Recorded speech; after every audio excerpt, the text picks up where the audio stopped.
Honourable member for Renfrew-Nipissing-Pembroke. Thank you, Mr. Speaker, and I'm pleased to rise on behalf of constituents in the democracy-loving riding of Renfrew-Nipissing-Pembroke to speak to Canada-Ukraine Free Trade Act. I stand proudly alongside my Conservative colleagues in our unified support for both Ukraine and Israel's right to defend their democracies from attack. That's why I'd like to take this opportunity to speak to Canadians about the importance of Canada's unwavering support for a free and democratic Ukraine. First, I want to speak to Canadians who are skeptical about the dominant narrative surrounding Ukraine, Putin, and NATO. I became involved in politics under Preston Manning's Reform Party because they were standing up for people against two old parties dominated by the interests of the elite. I was first elected as a member of the Canadian Alliance in a seat which had been held by Liberals for 80 years. The previous MP had put the interests of his party above his constituents, and that's why I've always put the interests of my constituents first. It's why I've always stood up against the globalists. My constituents do not support enlarging unaccountable international bureaucracy at the expense of national and individual sovereignty. I was speaking out against Agenda 2030 while con artists like Maxime Bernier were sipping champagne in Davos. I voted against the Paris Accord while Max was hiding behind these curtains. I opposed the dangerous amendments to the international health regulations that seek to strip out language protecting individual freedom and human rights. For over 20 years, I've stood up for the common Canadians against the systemic elitism practiced by groups like the World Economic Forum. And I know what it means to oppose the dominant narrative being pushed by the elites. The CBC's ombudsman recently reported on how CBC had accused me of being part of a vast right-wing international conspiracy to destroy democracy using cricket means. When I told a group of young conservatives Liberals supported making dangerous drugs legal, the Liberal member for Pickering-Uxbridge accused me of spreading anti-Semitic conspiracy theory. If you question the dominant narrative, they will accuse you of being a conspiracy theorist. They'll call you a racist. They'll refuse to listen to anything you say and simply scream misinformation over and over. Now, I've been subjected to this progressive propaganda for 20 years, but I'm still here. And I'm speaking up for what I believe to be the truth. If you have been questioning the dominant narrative about COVID or climate or any of the other liberal agenda, I want you to know I hear you. But let me be clear. NATO is not the United Nations. NATO is not the World Economic Forum. NATO is not a threat to Russia. NATO is the greatest defense alliance in history.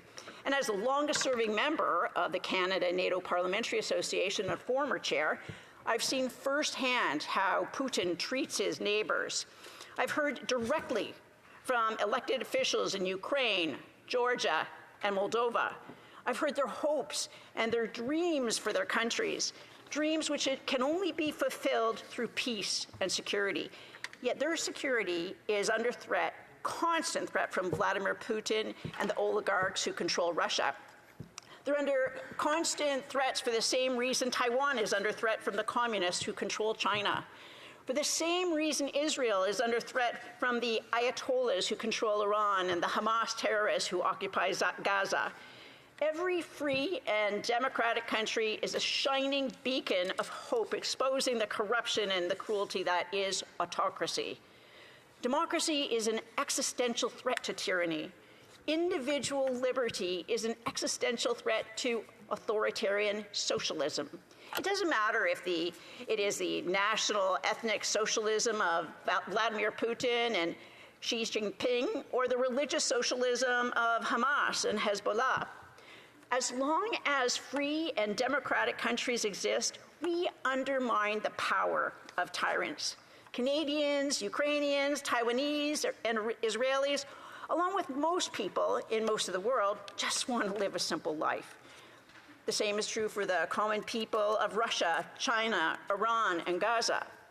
As long as those people can look abroad and see what it's like to live freely, it is more likely to vote out tired and corrupt leaders, and then the survival of the tyrants is threatened.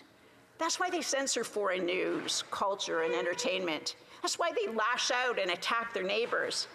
Since the people of Ukraine threw off the communist tyrants, they've struggled to build a free and democratic country.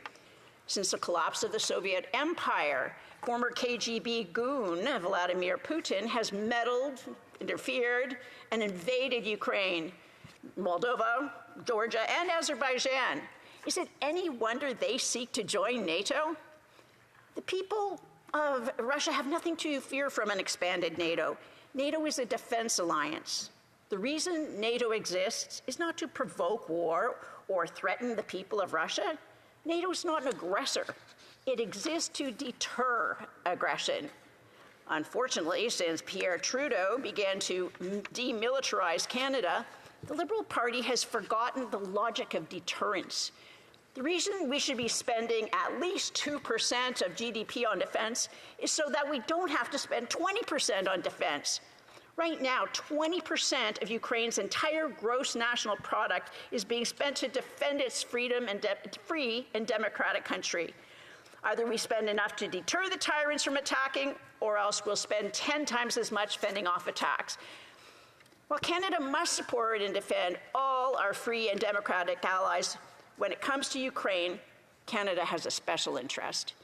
It should be among the highest goals of any Canadian foreign policy to prevent a powerful, nuclear-armed country from dominating its smaller neighbors. We must be steadfast in shoring up international support for Ukraine.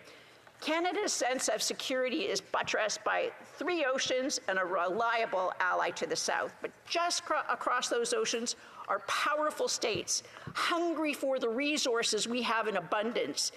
That's why it's always been our policy to fight our enemies on their ground instead of ours. Ukraine is at the front line of the 21st century's battle for freedom and democracy.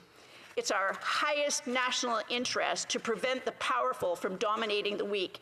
It's our highest moral interest to prevent a fledgling democracy from failing and falling to tyranny. To those who may remain skeptical of Canada's support for Ukraine, I ask you to listen carefully to how Putin lies. Putin says he's fighting far-right Nazis in Ukraine. Hamas says they're fighting far-right Nazis in Israel. And this prime minister funds left-wing groups that labeled a podcast fan club as far-right Nazis. Putin accused the Jewish president of Ukraine of standing with Nazis. And this prime minister accused the member for Thornhill of standing with Nazis. Mr. Speaker, I'm not suggesting the prime minister is the same as Vladimir Putin. I just want Canadians who've been unfairly labeled by this prime minister as racist or sexist to ask themselves, is it possible that Putin is doing the same thing to Ukrainians? To my colleagues across the aisle, they need to ask themselves if calling everyone they disagree with a far-right conspiracy theorist is the most effective way to counter Russian propaganda. The most effective propaganda takes a true fact and it wraps it in deceptions, which is why calling everything this government disagrees with misinformation and disinformation is so corrosive.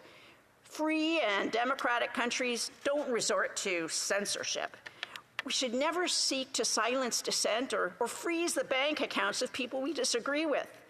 The best defense against foreign propaganda is openness and transparency, and Canada must strive to be an example to fledgling democracies such as Ukraine. Keeping ministers in cabinet who give contracts to their friends is not the kind of example Canada should be setting. Obstructing RCMP investigations is not the kind of example Canada should be setting.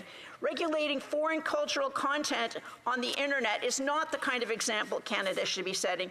It's time for Canada to return to the values of individual liberty and democracy which guided Canada through 2 world wars.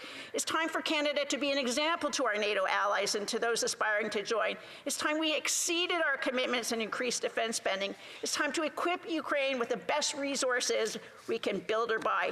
The enemies of democracy see our very existence as a threat to their power, and they can only defeat us with weapons, but we can destroy with words. Free trade and free markets give us the wealth we need to defend against any threat, while corruption and socialism under tyranny weakens them. Today, the front lines of war to preserve democracy are in Ukraine and Israel. Tomorrow it could be Taiwan. Canada must stand ready. We must fight tyranny overseas so we can bring home peace and security. Questions and comments?